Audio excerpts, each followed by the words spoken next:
Oh, hello there. I'm gonna take you along with me today. Got a couple things I'm doing, but in the process, I thought I would work on another video while I'm waiting for parts to finish up the water meth system and buster. Figured I would, finish up some tuning that I have neglected, or at least try to finish it up. So, I haven't really dialed in the E blend tune. It's close, but the problem is right now 24, 25 PSI is running out of injector. So I need to try to add more 93, lower the E blend, and see if it's still enough octane to hit that boost in current timing. I mean, the timing on the upper end around that boost number is on the edge. Like, it is on the edge of the knock sensor. I could definitely add timing more in the lower end. I know I can do that. I haven't done that yet. So you see, I have to optimize it. But the problem is, because I'm running out of injector, the car thinks that it's running unsafe, even though I'm still running at a safe fuel pressure and a safe and really preferred air-fuel ratio. The car still thinks there's a problem with how it's set up, and it closes throttle. Closes throttle, no airflow, airload goes down, power goes down, and defeats everything I'm trying to do. So I have to dial that in today, so that means I have to make a trip to a gas station. But I figured I'd give you an update first here. Finally got the Solenoid in the mail.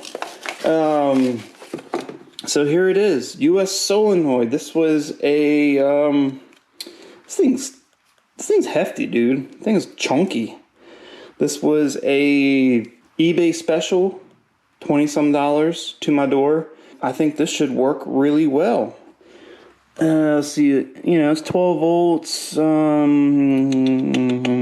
It's like under 1.1, under 1.2 amps of operation. So it should be real easy to wire in. I should only need to use a fused 12 volt source, and then it gets triggered, I'm pretty sure. Because, let's see, what's the Solenoid negative 1.5 amp low side output, connect to optional flow control solenoid. I shouldn't have to use a relay. I should just be able to use, just wire this in to the harness. It'll just plug into the battery where it is. I'm going to have to redo the harness, but that's fine. And then plug the solenoid wire to one end, positive to the other, and it should be fine. It's a normally closed solenoid too, with Viton seals, which is important because Viton seals resists alcohol-based fuels, ethanol, a lot better than rubber. That is all good. While I have the solenoid, I don't have the fittings to adapt it to the system. I need, what do I need? I need 1/4 inch pipe thread to -4 AN. So I have to still get those. Where's my cat? I still need to get that. Oh, there's the cat. Come on. Back up front, you crazy animal. So I'm probably gonna head down to Orlando this weekend, and there's a nice speed shop I found down there. Super cool people. They have like a whole wall full of fittings, so I'll just get them then. Actually, they're a little bit more money, but by the time I pay for shipping, it ends up being about the same, depending on the fitting.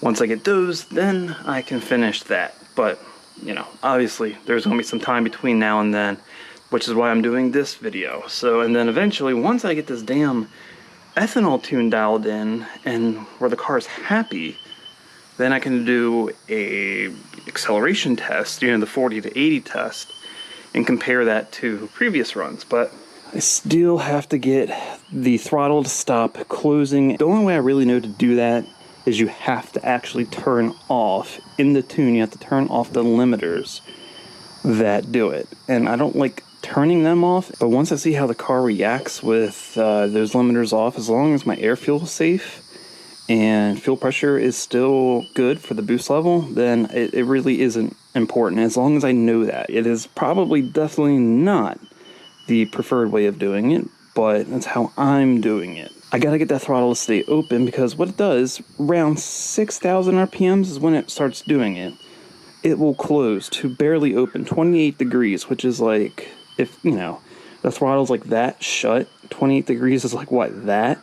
So it's barely open, it's barely allowing any air to pass through, it cuts my air load, it cuts boost, obviously, and then the car scales itself back to a different map point where it matches the airflow, the load, air load. So that means I can go from 400 pound-feet of torque to 290 in less than 300 RPM. Obviously, that doesn't work when you're trying to make something fast. Not only that, you got to think, when that throttle blade shuts, that puts back pressure on the compressor side of the turbo. Then the compressor side of the turbo, directly linked to the turbine shaft on the exhaust side, guess what happens? And then it just backs everything up and it chokes the car. So, like, the whole adaptive throttle thing, the way Ford has done this, is great when it is dialed in exactly, which is like a fine art. Or it's really a science, if anything. But when it is not, holy hell, it is a nightmare to work with. I just want things to work.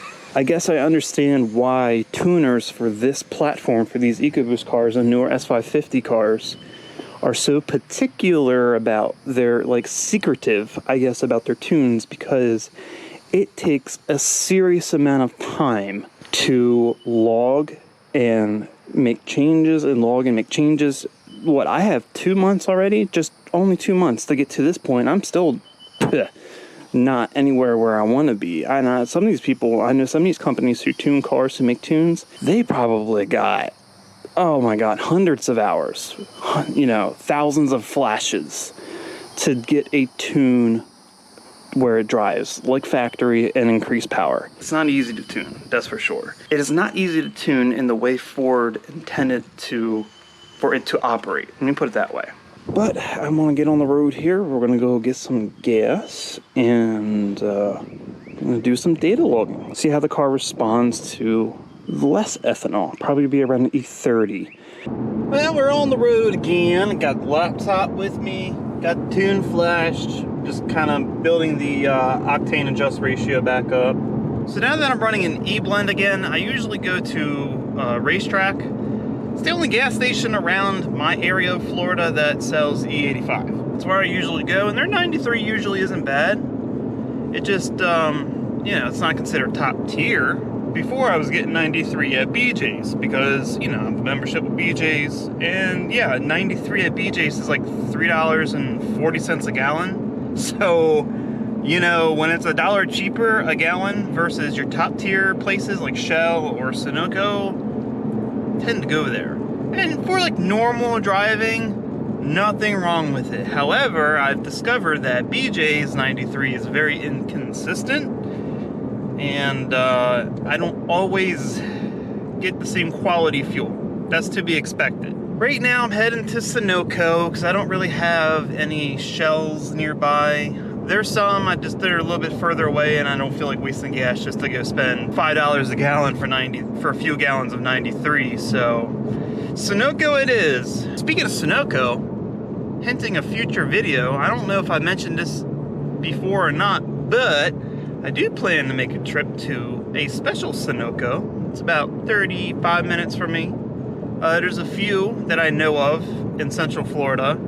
Sunoco gas stations that carry pump race fuel. High octanes, like 100 plus, their MS 109 or whatever, the 100 plus octane stuff. So I thought that would be a fun video. Eventually, somewhere along the way, it'd be kind of fun to make a tune for that, because the cool thing about MS 109, its storage value is the same or very close to gasoline. So, you know, you get the octane like if you were running E85, but you don't have to worry about running out of injector because, you know, the volume of it stays the same. So you don't have to inject too much of it. So there's definitely benefits to that fuel if you're running a stock fuel system. The trade-off is it's like 10 bucks a gallon.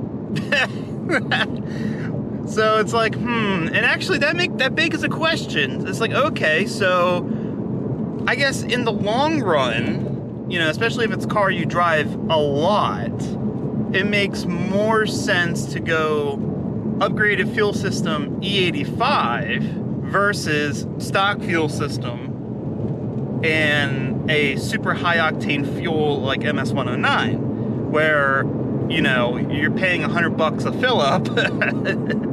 You definitely don't want to do that on a street car. If it's like a weekend car or a toy or a race car, track car, I don't see a problem with that. But that's why most street guys are E85, because, you know, $2-3 tops a gallon for 100 plus octane fuel. Yeah, you got to spend a few grand in fuel upgrades, but yeah.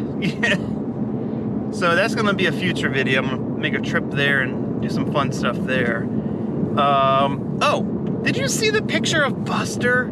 Oh my goodness, I freaking love this picture. Here it is. Man, I'm in love with this. I've been wanting to kind of do something like this for a while now, but I haven't gotten around to it. I love it though, it's so awesome. I will probably put that on a t-shirt, and no one will probably buy it except me. That's all right. I need a new promo t-shirt anyway. Oh, this will no go. What's the price of your fuel today, so no go? What the hell? 424 for 93? I can't read it.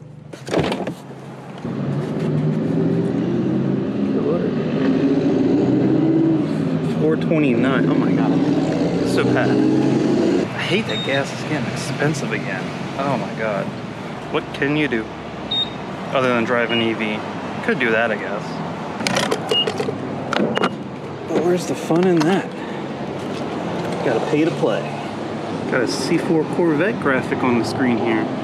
I wouldn't mind a C4 Vet. 4 gallons should do the trick. That should make the fuel pumps and injectors a lot happier. That's out of the way. Guess we'll get back out on the road here. Still got to let the car finish learning the octane. We've still got a lot ways to go. All right, so everything is good to go. I'm running a log here. I'm just gonna take a quick log of a watt pool.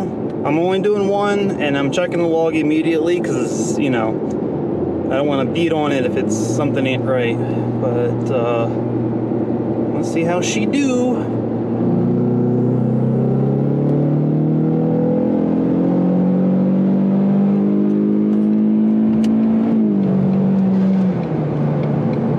Well, definitely got up to speed.